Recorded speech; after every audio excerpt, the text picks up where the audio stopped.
রাধারানীর প্রাণধন, সচী রানীর নয়নের তারা এবং অনন্ত কোটি বিশ্ব ব্রহ্মাণ্ডের ভজনের ঠাকুর শ্রী চৈতন্য মহাপ্রভু গৌর সুন্দর। তিনি লীলা আস্বাদনে আছেন।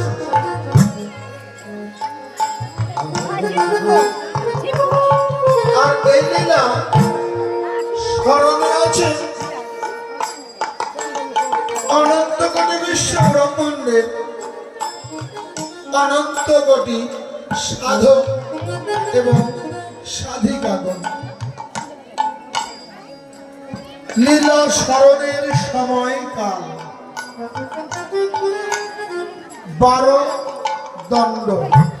এই সূর্য পূজাটা 12 দণ্ড সময় স্মরণের সময়কাল, যা আধুনিক সময় অনুযায়ী 4 ঘন্টা 48 মিনিট। এটা হচ্ছে আমাদের স্মরণের সময়।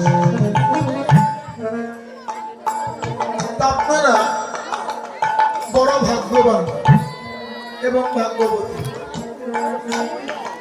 কেন? সবাই লীলা স্মরণে আছেন, সবাই লীলা স্মরণে আছেন। তাই শ্রীলা নরোত্তম দাস ঠাকুর মহাশয় বলে গেলেন, জীবের সাধনে স্মরণে লীলা,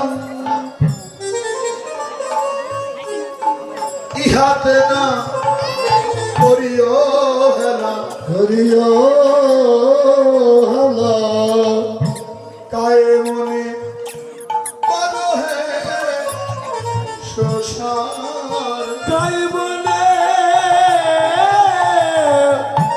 করো হে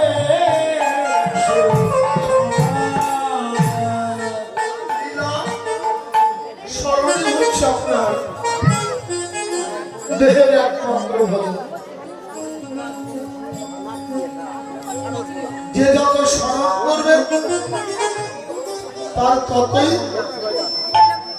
ভজন আসবে। বিশেষ নিবেদন,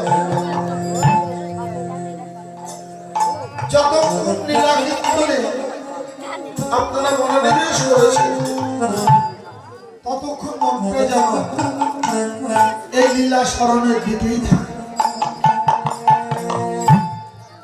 যদি একটু সরে যায় তাহলে আপনার স্মরণ, যেমন আপনারা যখন তাৎপর সেবা করেন চুন লাগে না, এখানে চুন যদি পরিমাণের চাইতে অধিক জিহ্বায় দিয়ে ফেলেন কি হবে? চুনটা জিহ্বায় লেগে যাবে। পান যত সাজাই হোক ওই চুনের কারণে ওটা বেশাদ হয়ে যায়।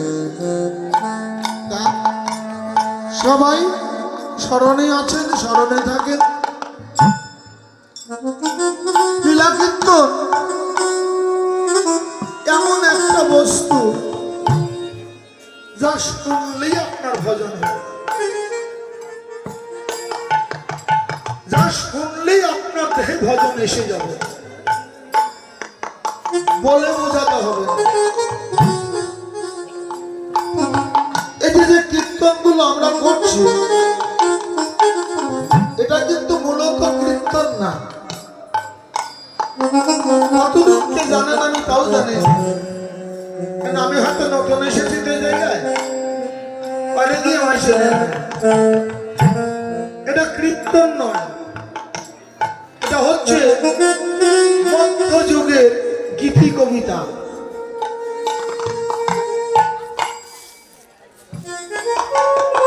যা লিপিবদ্ধ হয়েছিল ব্রজবুলি ভাষায়। সেই ব্রজবুলি ভাষার কীর্তন বা কবিতা আমরা কীর্তনীয়রা সুর, তাল, লয়